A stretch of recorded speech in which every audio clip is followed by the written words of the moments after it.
150,000. That's how many people die every single day.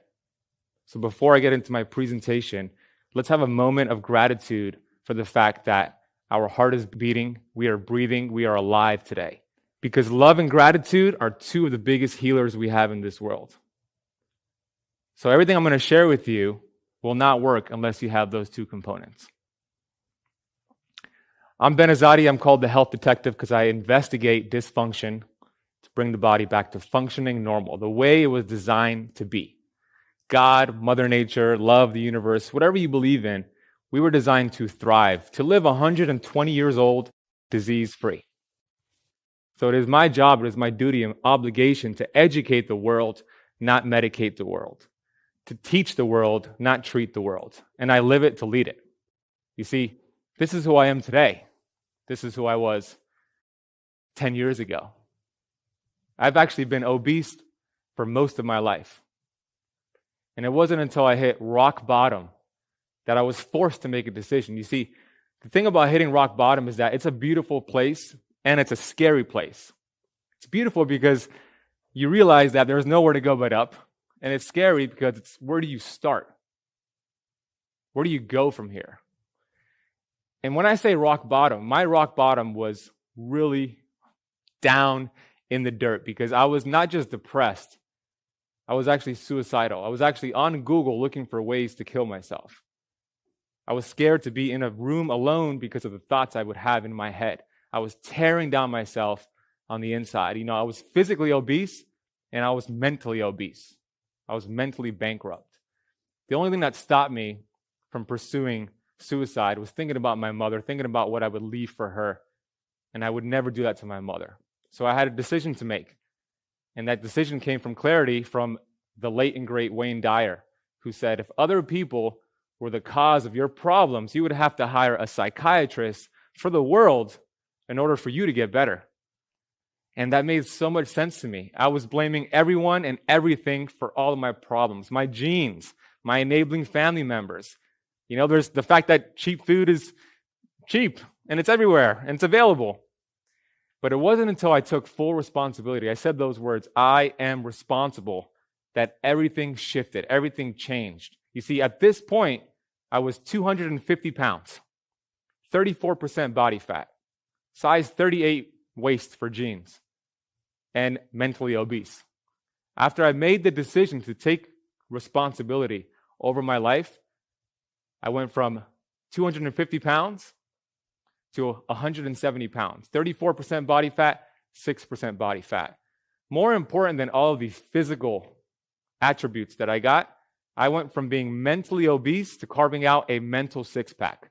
And I believe that's more important than a physical six-pack. You see, all my life, I wanted a physical six-pack because I was bullied, I was picked on, I was addicted to drugs, I was addicted to video games, I was addicted to bad food. I was tiptoeing my way through life, hoping to make it safely to death. At 24 years old, I was alive in the definition of my heart was beating, but in reality, I was asleep. I was hypnotized. I was numbing myself with anything that would numb me from facing responsibility.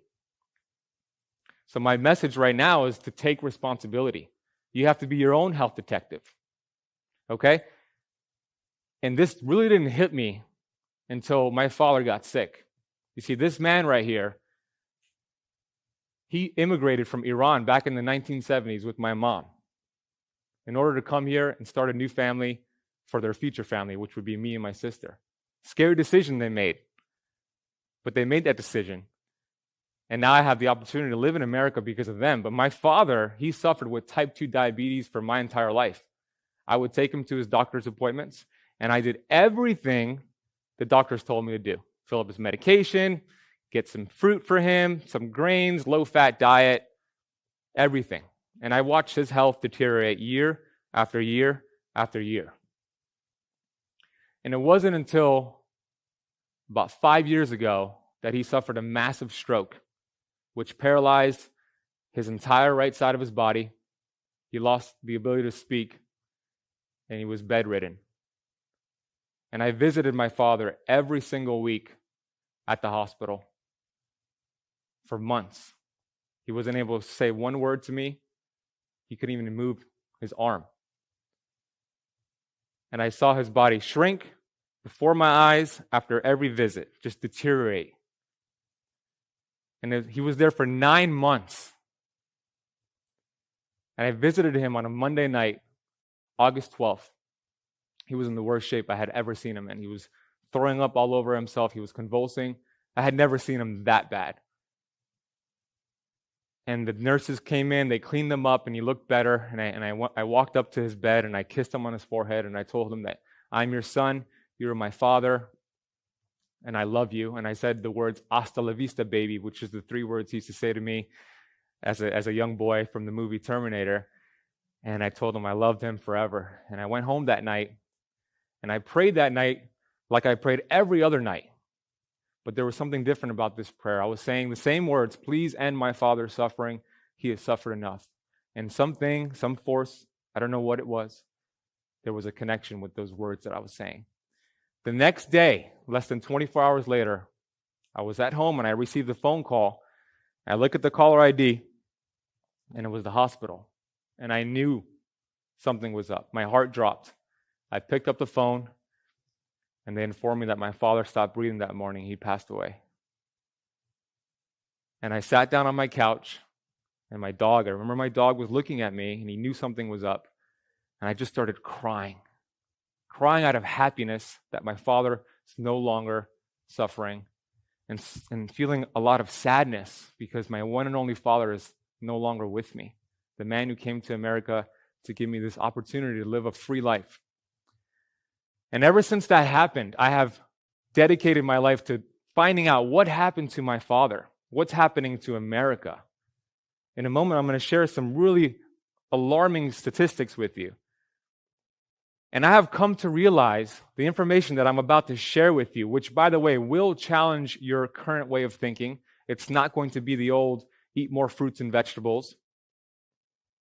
I've come to realize that the same information that I'm about to share with you, the same information that I'm sharing across the world as much as possible, is the same information that would have saved my father's life. I also understand that I was given that mountain so I could show the world that this mountain can be moved. Okay, so that is my pain to purpose message, and I'm on a mission to educating 1 billion people on planet Earth to help them become their own health detective, because I've seen what happens when we don't take our health in our own hands, with myself and with my father. And here's the truth. Nobody dies from diabetes. They die from the degeneration of it. We're not dying from this. We're killing ourselves. Here are the stats. 60% of Americans are diabetic or pre-diabetic. It used to be called adult onset diabetes. Now children are getting it, and they changed the name to type 2 diabetes. So for this lecture, I am referring to type 2 diabetes. 68% of diabetics end up getting heart disease. 16% end up getting a stroke, which is what happened to my father. 70% end up with neuropathy, where their nerves are degenerating and they can't walk anymore.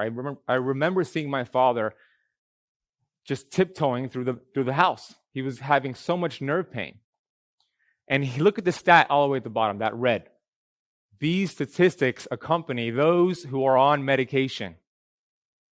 Okay? These are not stats from people who say, I don't want to take medication. These are the stats of people who go on medication.